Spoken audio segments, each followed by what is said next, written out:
ನಿನ್ನದೇ ನೂರು ನೆನಪು ಮೂಡಿದೆ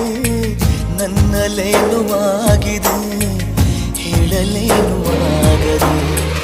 ಮನಸ್ಸು ಮಾಯವೆಂತೋ ಮಧುರ ಭಾವವೆಂತೋ ಪಯಣ ಎಲ್ಲಿಗೆಂತೋ